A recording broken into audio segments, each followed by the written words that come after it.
aksi solidaritas untuk Munir mendatangi gedung Komnas HAM pada Rabu siang.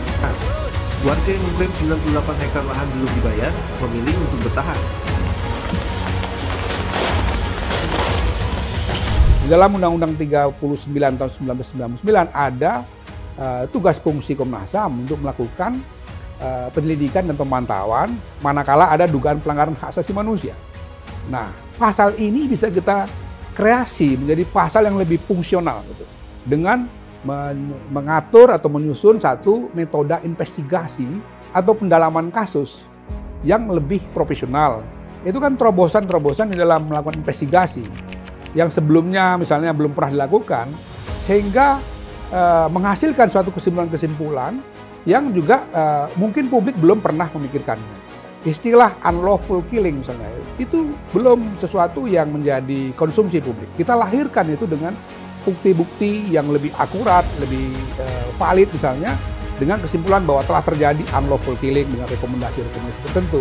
Aparat pemerintah pusat, daerah secara aktif dan responsif untuk menyelesaikan masalah ini secara damai dan bijak.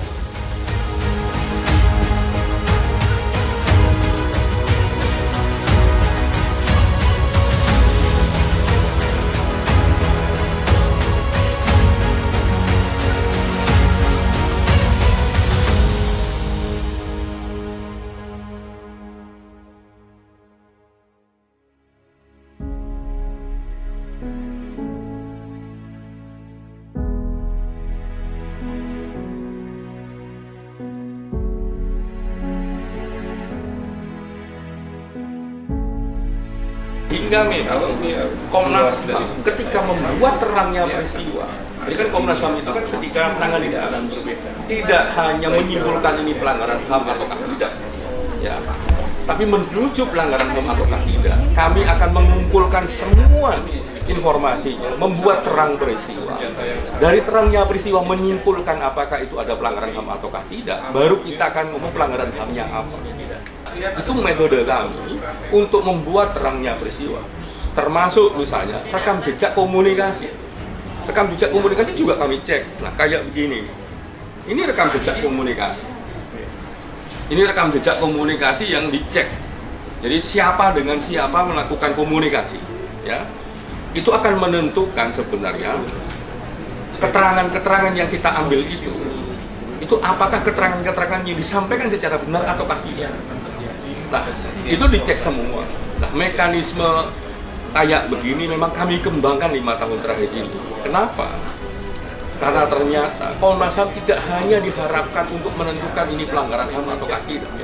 Lebih jauh dari itu, Komnas HAM dituntut untuk peristiwa ini yang terjadi apa. Karena publik juga punya hak untuk tahu peristiwa ini apa yang sebenarnya terjadi. Dan Komnas HAM memastikan kejahatan-kejahatan pelanggaran hak asasi manusia tidak berulang. Dan salah satu yang penting dari temuan fakta terang benderang yang peristiwa. Ini metode kita bekerja. Jadi persiapan kita kasus ini gimana? Oke. Kasus ini oke.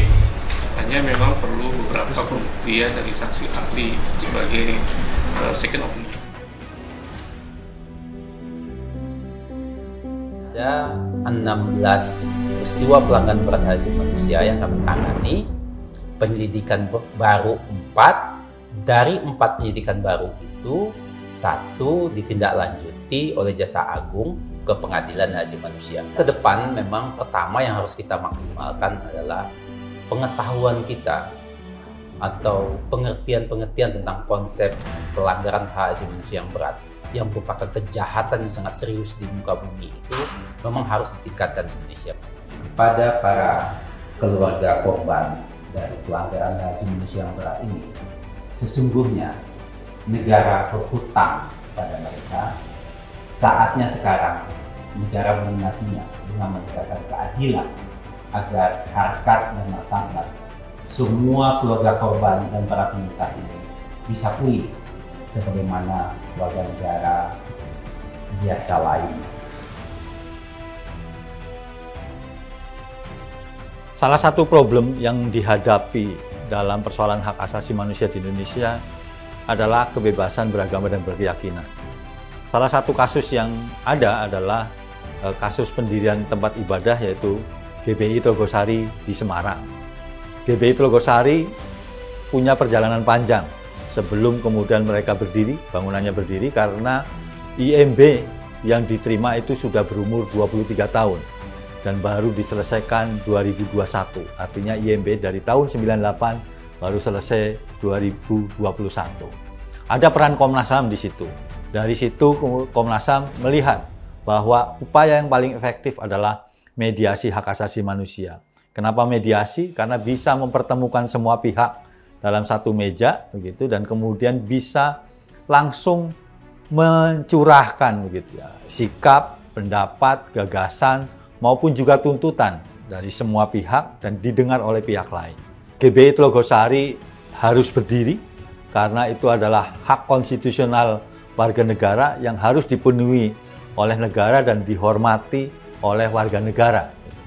Tapi memang ada beberapa syarat administrasi yang harus dipenuhi supaya GBI Telogosari itu bisa berdiri, dan itu juga menjadi komitmen dari pemerintah kota untuk mempercepat prosesnya dan kemudian menerbitkan kebutuhan-kebutuhan administrasi yang lain. Sampai saat ini GBI Telogosari sudah digunakan, kemudian tidak ada gangguan dan juga tidak ada penolakan dari warga sekitar. Saya kira itu kenapa Telogosari menjadi salah satu tonggak sejarah pemenuhan perlindungan hak asasi manusia, khususnya kebebasan beragama dan berkeyakinan. Saya ucapkan terima kasih buat Komnas HAM yang telah menjembatani atau memfasilitasi adanya pertemuan dengan wali kota maupun pihak gereja dan masyarakat. Dan akhirnya kami menyimpulkan memang terjadi pelanggaran hak asasi manusia. Terjadi satu proses penggusuran paksa, dan karenanya kami memberikan rekomendasi ke beberapa pihak untuk segera mengkaji ulang kebijakan yang ada, tapi kemudian memastikan rasa aman bagi warga setempat. Proses terus berjalan dan sampai saat ini mereka bisa kembali ke tanahnya. SMP itu menjadi prioritas nasional yang didukung sepenuhnya oleh Bappenas dan oleh Kementerian Keuangan. Tujuan langsung dari SMP adalah memberikan penafsiran, pemaknaan, penilaian, dan petunjuk atas peristiwa HAM yang terjadi di tengah masyarakat. Pemerintah selaku penyelenggara negara semestinya membuat peraturan perundangan. Bagaimana mereka bisa merevisi peraturan-peraturan daerah yang sudah tidak sesuai. Yang paling pokok juga adalah aparat penegak hukum. Bagaimana polisi, jaksa, hakim itu menggunakan SNP sehingga Indonesia tidak sekedar memahami hak asasi manusia sebagai retorik, tetapi Indonesia betul memahami dan menjalankan hak asasi manusia secara substantif. Hasil kesepakatan mediasi itu dengan istilah keputusan mediasi. Di dalam hukum, penggunaan diksi itu bukan hanya sekedar penggunaan, tapi dia mempunyai beyond-nya itu, behind-nya itu, dia punya alasan hukum. Nah, jadi misalnya nomenklatur keputusan mediasi itu betul-betul ingin diterjemahkan dalam bentuk konkret, maka format pelaksanaan fungsi mediasinya itu bisa di-upgrade lah gitu.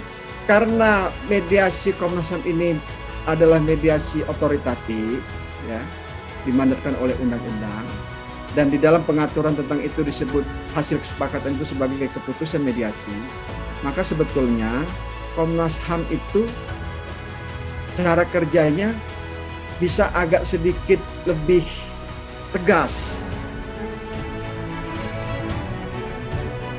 Paling utama itu adalah bahwa pemenuhan perlindungan dan penegakan hak asasi manusia itu adalah kewajiban konstitusional negara.